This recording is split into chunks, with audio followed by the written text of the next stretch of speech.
Tiba-tiba datanglah badai besar yang menghantam kapal Maling Kundang. Guys, kembali bersama saya Rizky Ardianto. Saya akan membahas tentang ayo nungguin ya. Saya akan membahas tentang asal-usul legenda Maling Kundang. Sebelum lanjut ke video ini, kalian harus subscribe. Guys, subscribe yang banyak. Di akhir video, aku akan kasih kalian giveaway di setiap video.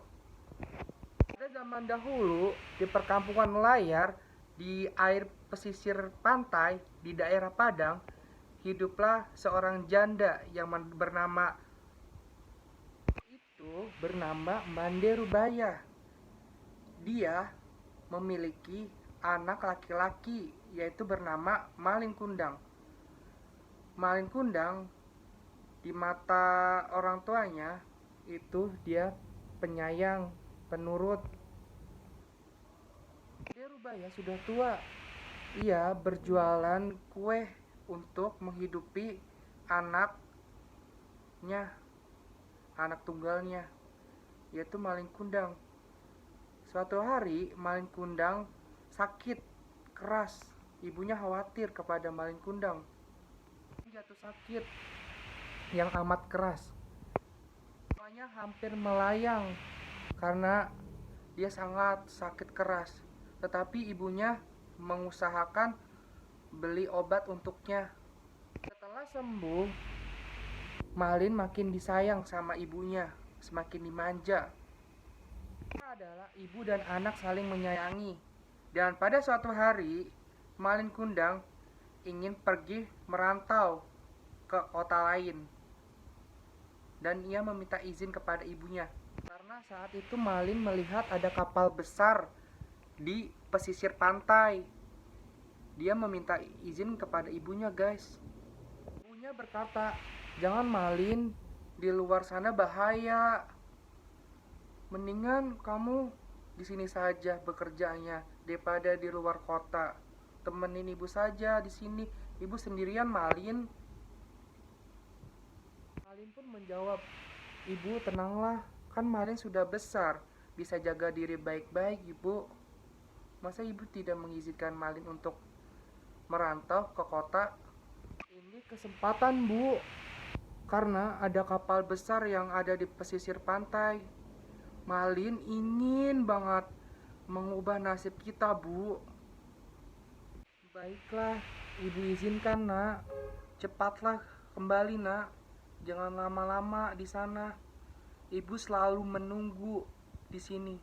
Meski dengan berat hati, ibunya pun mengizinkan Malin untuk merantau ke kota.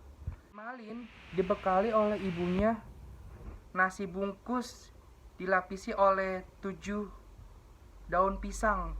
Oh my god, ibunya baik banget sama Malin. Ibunya berkata, "Ini untuk bekalmu, Nak." Malin pun bersalaman sama ibunya dan Malin pun naik ke kapal besar itu untuk merantau ke kota. Hari terus berlalu yang terasa lambat bagi Mande Rubaya. Dari pagi, siang, sore menatap lautan. Ibunya berkata dalam hatinya, "Kamu sampai mana, Nak? Ibu khawatir. Kamu di sana baik-baik saja kan? Ibu selalu mendoakan kamu dari pagi dan sore, Nak." Beberapa waktu kemudian, jika ada kapal yang datang, ibunya menanyakan kepada orang yang di dalamnya. Ibunya berkata, "Apakah kamu melihat Malin, anakku? Apakah dia baik-baik saja? Kapan dia pulang?" Namun, setiap ia bertanya kepada awak kapal atau nakoda, dia menjawab dia tidak menitipi pesan apapun untuk Mande Rubaya. Bertahun-tahun Mandirubaya menanyakan kepada sang nakoda atau awak, namun tak ada jawaban darinya. Mandirubaya semakin tua, semakin keriput, tidak ada yang ngurusinya. Ia jalannya terbungkuk-bungkuk Mandirubaya.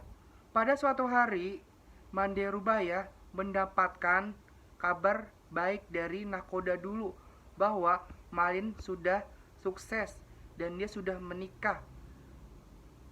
Nakoda itu berkata, "Mande, apakah kamu tahu bahwa Malin itu sudah menikah dengan gadis cantik dan seorang bangsawan dari kota lain yang sangat amat kaya raya di kota tersebut?" Ibunya menjawab, "Malin, cepatlah pulang, Nak. Ibu sudah tua. Tidak ada yang mengurusi ibu selain Malin." Ia yakin pasti anaknya datang. Dan pada suatu hari ada sebuah kapal yang sangat megah itu.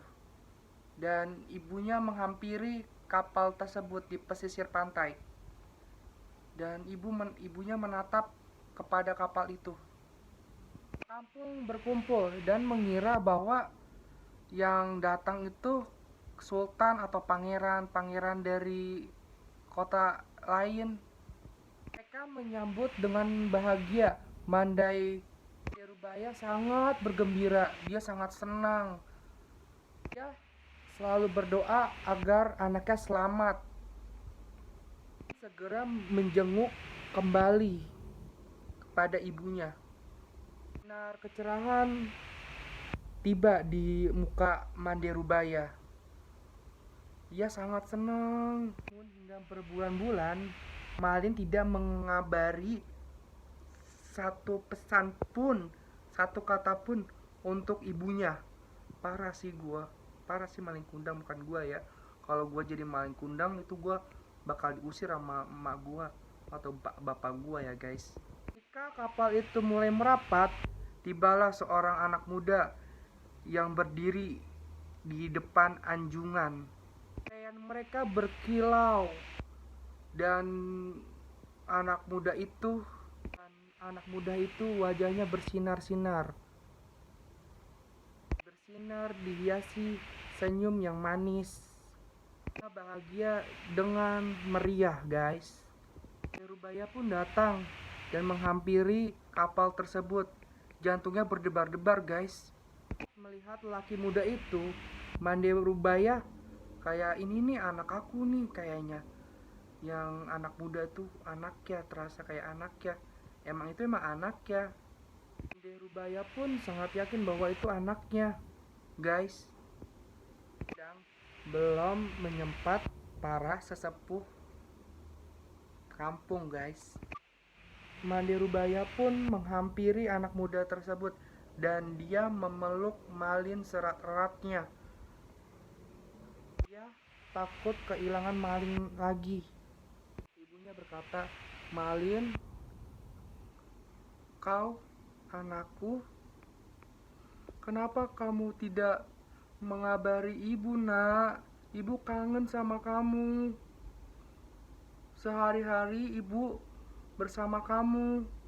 Malin terkejut bahwa dia dipeluk oleh wanita yang jelek dan pakaian compang-camping.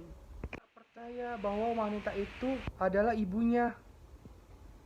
Ia sempat sebelum berpikir, istrinya tuh meludahi wanita tersebut. Istrinya berkata kepada wanita dan Malin, wanita ini ibumu, jelek sekali. Kau berbohong kepadaku ya? Ya, dahulu kala kamu cerita kepadaku bahwa ibumu keturunan bangsawan. Malin Kundang pun menjawab, "Wanita gila, aku bukan anakmu." Mandirubaya tidak akan percaya bahwa perilaku anaknya seperti itu kepada ibunya. Sampai Mandirubaya terduduk olehnya. Bill berkata, Malin, Malin, anakku, aku ini ibumu. Nak, jangan seperti itu sama ibu, nak. Ibu yang sudah melahirkan kamu. Lupa sama ibu.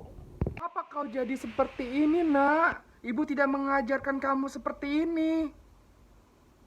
Dan Kundang tidak memperdulikan ibunya. Dia tidak akan mengakui ibunya karena dia malu sama istrinya, guys. Wanita itu, ia memeluk kakinya.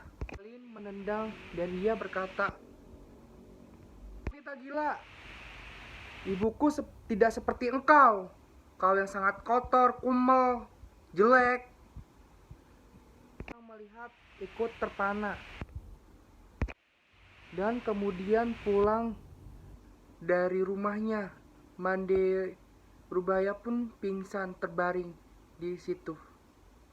Ketika ia sadar bahwa pantai itu sepi, Malin pun sudah pergi meninggalkannya. Ia perih dan sakit. Lalu tangannya ditengahkan ke lengan langit. Ia kemudian berdoa kepada Tuhan Yang Maha Esa, ya Tuhan, kalau memang dia bukan anakku, maafkanlah perbuatan tadi, ya Tuhan. Tapi kalau memang dia anakku, aku berserah diri kepadamu, ya Tuhan. Mohon keadilannya, ya Tuhan. Lama cuaca dari cerah ke gelap. Petir pun datang kepadanya. Hujan tiba-tiba turun segelapnya.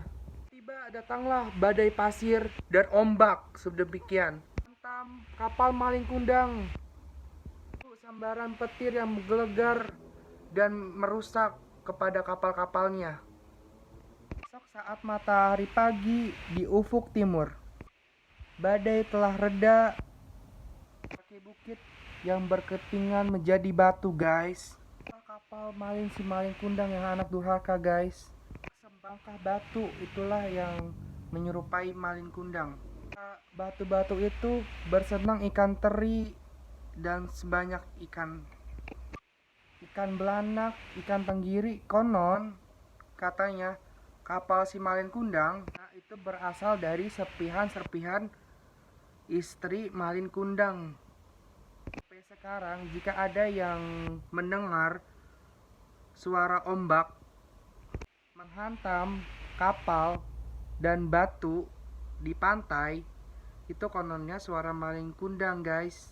Karena dia menyesali kehidupannya, guys.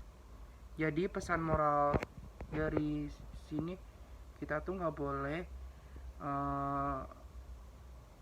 jahat sama orang tua. Terus kita harus ngabarin orang tua kalau ada apa-apa. Jangan kayak Malin Kundang, dia udah sukses di sana, dia sombong dan dia belagu gitu, guys. Jangan lupain jasa-jasa orang tua yang mendidiki kita. Orang tua tuh nggak ada tergantinya. Mau berapa duit, mau diganti pakai apapun, nggak ada, guys. Kalau kalian suka, like, comment, and subscribe. Pertanyaan aku nih, aku akan ada giveaway.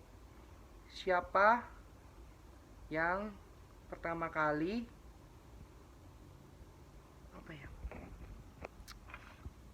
pertanyaannya adalah siapa yang menemukan atau pertama kali bambu runcing itu dibuat di daerah Cikarang atau di lokasi warung Mongkok.